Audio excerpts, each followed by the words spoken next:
Assalamualaikum warahmatullahi wabarakatuh. Perkenalkan, nama saya Ihsan Anwar Rashid dari program studi Teknologi Rekayasa Otomasi angkatan 2025 dengan NIM 3 digit terakhir saya 140. Jadi pada video kali ini saya akan melanjutkan tentang pembahasan dari materi saya sebelumnya yang sudah saya bahas di video.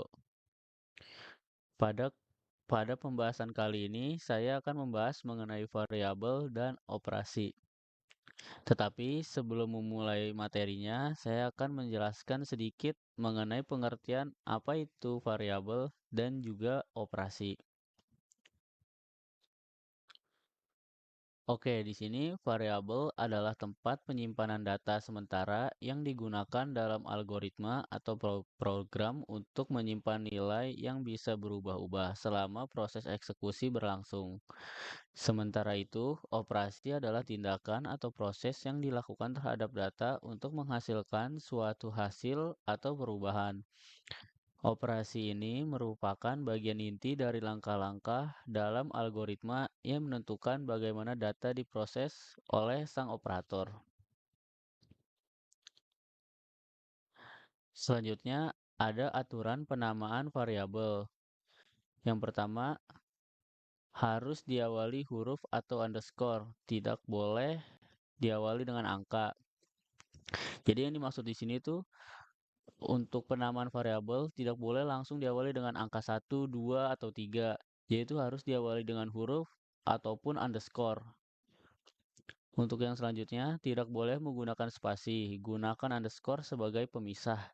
Yang dimaksud gunakan underscore sebagai pemisah ini, jadi di penamaan variabel itu tidak boleh harus spasi diawali, tetapi harusnya tuh memakai underscore, yaitu harus underscore diawali. Contohnya seperti itu. Selanjutnya, tidak boleh menggunakan kata kunci dan terakhir bersifat case sensitif. Nama dan nama n besar dianggap berbeda.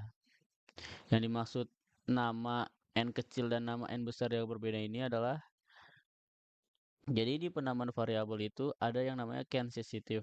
Jadi setiap penamaan yang menggunakan huruf kapital atau besar dan yang tidak menggunakannya itu bakal dianggap berbeda oleh penamaan variabel tersebut. Jadi kita harus hati-hati. Untuk berikutnya ada tipe data. Tipe data di sini mendefinisikan tipe dari variabel tipe data yang umum digunakan.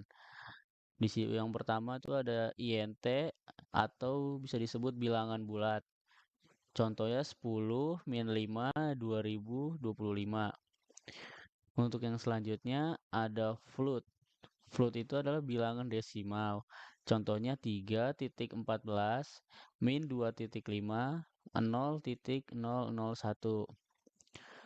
Berikutnya ada str atau string yang bisa dibilang teks. Jadi yang dimaksud contohnya ini adalah setiap kata hello atau kata Python itu selalu diawali dengan tanda kutip 2 di atas dan juga tanda kutip diakhiri tanda kutip 2 di atas. Jadi itu tanda kutip hello tanda kutip ataupun tanda kutip Python tanda kutip. Jadi itu dia selalu dihapit tanda kutip untuk kalimat teksnya. Yang berikutnya ada boolean atau hanya true dan false. Selanjutnya ada list, kumpulan data yang bisa diubah. Yang dimaksud contohnya ini adalah buka kurung siku 1, 2, 3 tutup kurung siku ataupun tutup buka kurung siku A B C tutup kurung siku tutup kurung. Jadi yang dimaksud contohnya ini adalah setiap yang ada di kurung siku ini itu kalimatnya atau teksnya bisa diubah. Ya, seperti itu. Yang selanjutnya ada tuple yaitu kumpulan data yang tidak bisa diubah. Contohnya seperti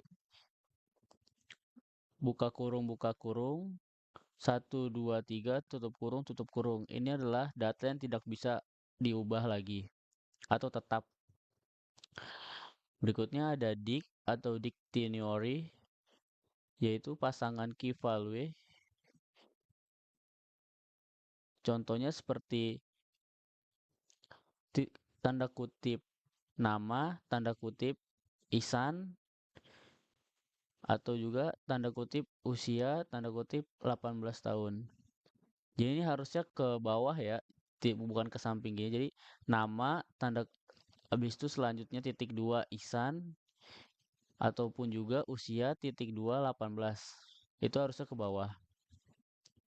Selanjutnya ada set kumpulan data unik yang seperti bisa dilihat di contoh 1, 2, 3 dan tanda-tanda bacanya.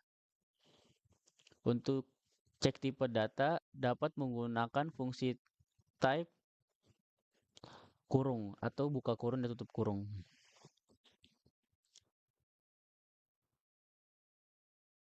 Selanjutnya ada tipe data yang sering digunakan.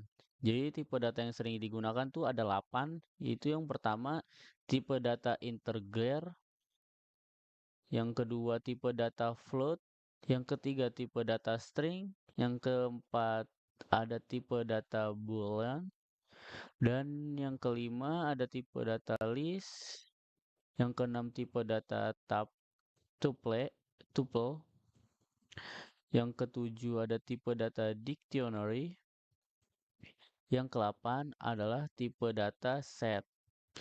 Jadi tipe data yang ada di sini itu yang paling sering digunakan. Selanjutnya, di sini saya akan membahas tentang operasi atau operator. Di sini, operator digunakan untuk melakukan operasi terhadap variabel. Operator di bahasa pemrograman ditulis dalam bentuk simbol. Jenis operator ada operator aritmatika, operator penugasan, operator perbandingan, operator logika, operator identitas, dan yang terakhir operator keanggotaan. Untuk operator aritmatika, di sini ada simbol operatornya dan juga maknanya. Untuk simbol yang pertama, yaitu tanda plus bermakna penjumlahan, tanda minus yang bermakna pengurangan, tanda bintang yang bermakna perkalian, slash bermakna pembagian, tanda bintang 2 untuk bermakna perpangkatan, tanda dan bermakna modulus atau sisa bagi. Jadi yang harus diperhatikan di sini sebenarnya yaitu tanda bintang yang satu ini yang bermakna perkalian dan yang dua ini bermakna berpangkatan. Jadi jika kita salah nulis, mereka akan berbeda makna. Jadi itu harus diperhatikan setiap simbol-simbol dari operator. Untuk yang kedua adalah operator penugasan. Di sini adalah simbol-simbol dari operator penugasan dan juga maknanya. Untuk yang pertama, itu simbol sama dengan bermakna mendefinisikan nilai variabel, plus sama dengan bermakna menambah nilai variabel, minus sama dengan untuk mengurangi nilai variabel, bintang sama dengan bermakna melakukan perkalian dengan nilai variabel, slash sama dengan melakukan pembagian dengan nilai variabel, bintang 2 sama dengan bermakna melakukan perpangkatan dengan nilai variabel, dan persen sama dengan bermakna sisa bagi nilai variabel dengan bilangan lain. Yang membedakan operator penugasan dengan aritmatika tadi adalah di mana penugasan itu dia memakai sama dengan di setiap simbolnya. Contohnya seperti plus sama dengan, minus sama dengan, bintang sama dengan. Dan yang berbeda di sini adalah tidak memakai simbol dan, tetapi memakai simbol persen sama dengan. Untuk yang selanjutnya adalah operator perbandingan. Operator perbandingan ini digunakan untuk membandingkan dua buah hasil yang dikeluarkan dalam true or false. Di mana di sini ada kayak simbol yang lebih besar, lebih kecil dari, lebih besar atau sama dengan dari, lebih kecil atau sama dengan dari, dan juga tidak sama dengan dari. Selanjutnya adalah operator logika. Di sini adalah simbol-simbolnya dan juga maknanya. Operator logika adalah operator yang digunakan operasi logika berbentuk operasi logika yang berupa kata hubung, tiga kata hubung yang dapat digunakan operator logika, yaitu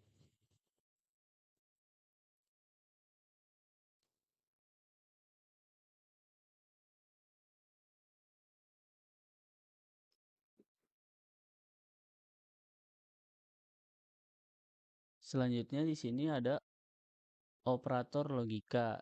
Di sini adalah simbol operator dan juga maknanya. Jadi, operator logika adalah operator yang digunakan operasi logika. Bentuk operasi logika berupa kata hubung. Ada tiga kata hubung yang dapat digunakan operasi logika, yaitu and, or, dan not.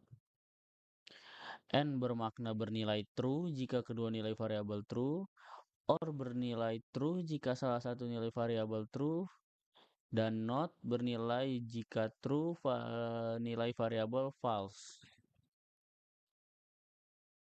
Selanjutnya ada operator identitas. Di sini adalah simbol operatornya dan juga maknanya. Untuk operator identitas, ini digunakan untuk membandingkan objek apakah mereka sebenarnya satu objek yang berada pada lokasi yang sama. Is bermakna bernilai true jika kedua variabel adalah objek yang sama. Is not adalah bernilai true jika kedua variabel bukan objek yang sama. Untuk yang terakhir adalah operator keanggotaan. Di sini adalah simbol operatornya dan juga maknanya. Operator keanggotaan sendiri digunakan untuk mengecek apakah sebuah nilai variabel yang berurutan list, string, people, atau dictionary. Oke, di sini sekarang kita akan membuat project tentang materi yang kita bahas tadi, yaitu variabel. Nah, untuk langkah pertamanya, pertama-tama kalian bisa pilih event, lalu pilih atau seret when green flag, klik ini. Nah, ini awal-awal tuh biasanya harus memakai ini dulu. Yang kedua, kita bisa ke sensing, pilih yang ask what's your name. Selanjutnya ada variabel. Nah, bedanya sama kemarin, di sini kita bisa menambahkan variabel kita sendiri. Nah, untuk variabelnya kita tambahin username. Oke. Mana? Oh, sorry, salah. Kita tambahin username. Oke, habis itu kita tambahin lagi favorit food.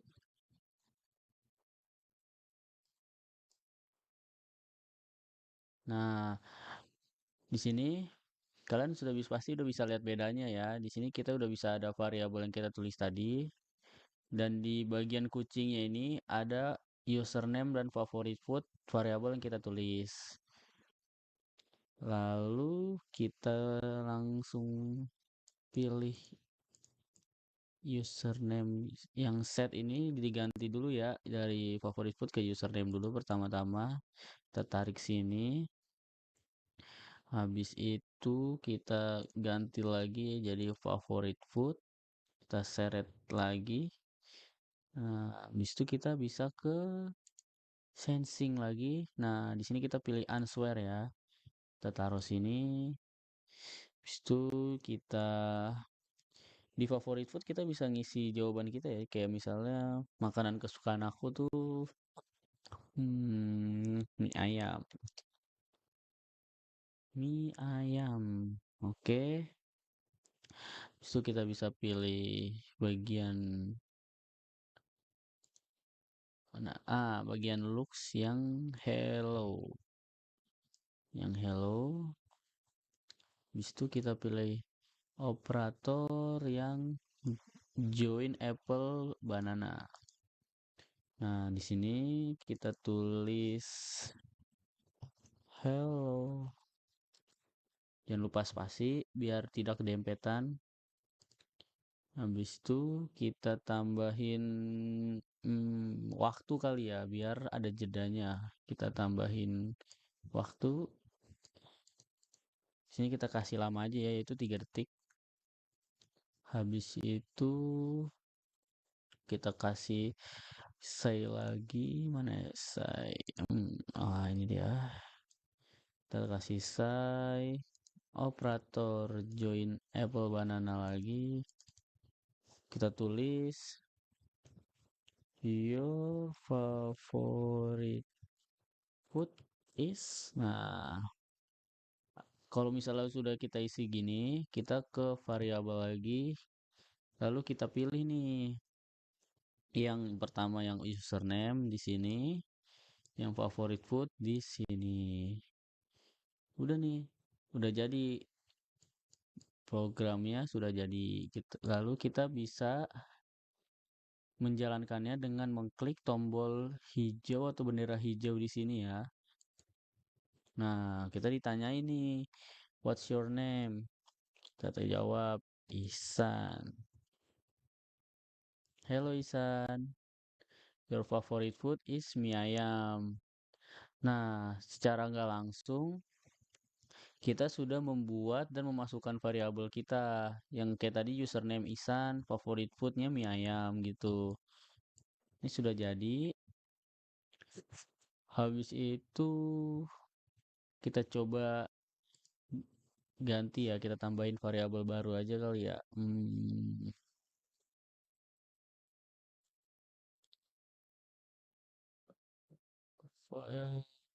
Kita kasih, favorit klub boleh. Kita kasih favorit klub aja ya. Favorit klub. Sini oke. Nah, di sini kita bisa langsung ganti aja favorit klub. Lalu kita jawab di sini buat jawabannya. Kita tulis Real Madrid. Nah, udah ya. Habis itu kita tulis, kita ganti juga di sininya. Jadi klub.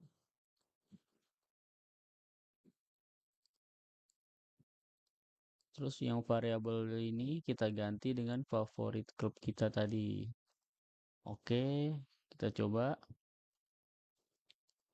What's your name? My name Isan. Hello Isan. Your favorite club is Real Madrid. Nah, di sini kita sudah ada 3 variabel yang sudah jadi atau sudah kita buat tadi. Nah, karena sudah jadi, kita langsung aja ke next video atau tutorial kita yang selanjutnya. Nah, selanjutnya di sini kita bakal buat projectnya di Replit. Karena kan tadi kita sudah buatnya di Scratch ya, sekarang kita akan buatnya di Sprit. Sama kok tentang penjumlahan, namun pada kali ini kita bikinnya di Replit aja. Jadi variabelnya adalah number. Nah, di number ini, ingat gak penjelasan aku di awal? Kalau untuk tentang peraturan penamaan variabel, itu tuh nggak boleh pakai spasi. Nah, nggak boleh seperti ini. Jadi itu harus pakai underscore. Terus sama dengan int input tanda kutip 2 number tanda kutip. Jadi itu diawali dengan tanda kutip dan diakhiri lagi dengan tanda kutip. Untuk yang kedua sama number underscore 2 int input number 2. Untuk yang ketiga sum sama dengan number satu ditambah number 2. Untuk yang keempat ini adalah print hasil dari penjumlahan yang baris ketiga ini, yang hasil penjumlahan nomor satu dan nomor 2. Oke, langsung aja kita running di sini. Oh, gagal. Berarti nah, kalau misalnya ada yang salah atau gagal di sini dia tuh akan apa ya, akan memberitahu di mana kita salah. Seperti kayak file main p line 4 print. Nah, berarti di line 4 ini kita ada yang salah. Bentar.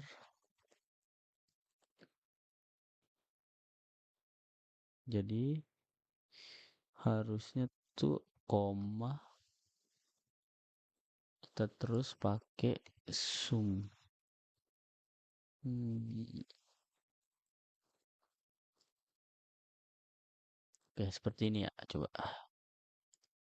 Coba. Nah, sudah berhasil nih. Jadi tuh kalau salah tuh intinya dia bakal memberitahu di mana kita yang salahnya. Oke, sini kita langsung aja isi berapa ya? Eh, 33. Untuk yang nomor duanya kita isi 53.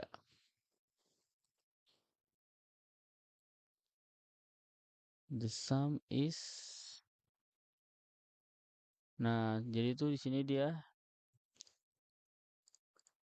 Nah, jadi kan di sini nomor satu itu yang codingannya yang di sini, yang 33. Nomor 2 itu yang 53.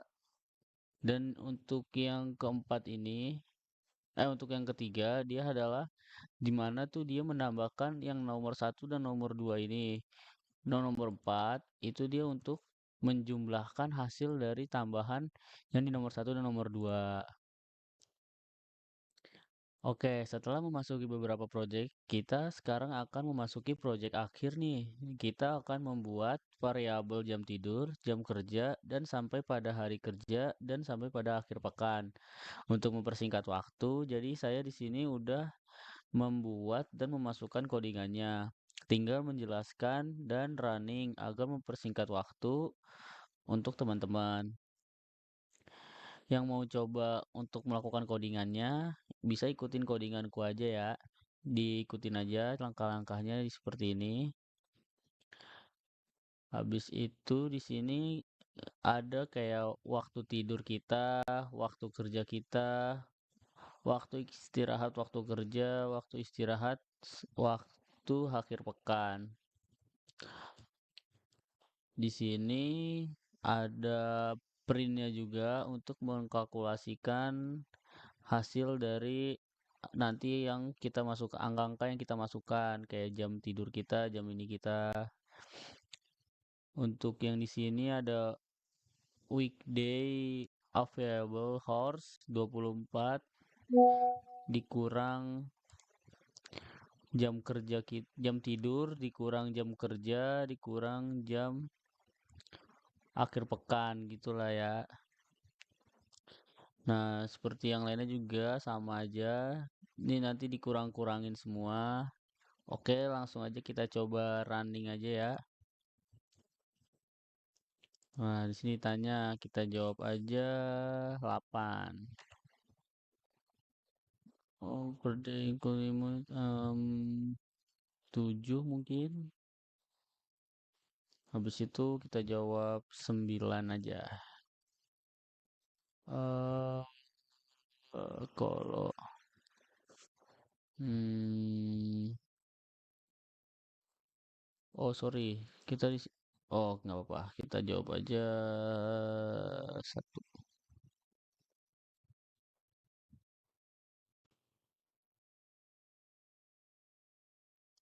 Nah, ini sudah dikalkulasikan ya. Jadi kita tinggal masukin waktu jam-jam kita aja. Nanti dia akan mengkalkulasikannya dan akan menjumlahkan hasilnya. Kayak totalnya itu 9.0 hours to study each week. Each week ya. Nah, selanjutnya di sini kita dari script itu ada juga ya kita bikin di script. Cuma karena untuk mempersingkat waktu aku udah bikin langsung jadi aja yang ngasih tahu kalian. Seperti yang kalian lihat di sini bisa kalian ikutin ya cara-caranya masuk-masukinnya ini. Jadi di sini sama aja kayak di Replit juga, ada kayak jam tidur, jam kerja, jam akhir pekan, jam hari libur gitu. Dan juga ada cara pengurangannya dari waktu tidur ke kerja dan lain-lain. Ada juga buat kalkulasinya untuk menjumlahkannya. Di sini untuk mempersingkat waktu, aku udah bikin langsung jadi aja ya. Di sini juga ada variabel-variabelnya seperti yang kalian lihat. Dan untuk men-start programnya kita bisa langsung pencet ini aja. Nah, dia nanya, how many hours do you sleep day? Kita jawab aja 8. Kalau itu kita jawab 7. Ini 1. Nah, udah kan dijawab semua sama dia kayak sleeping horse 8, working 7, relaxing.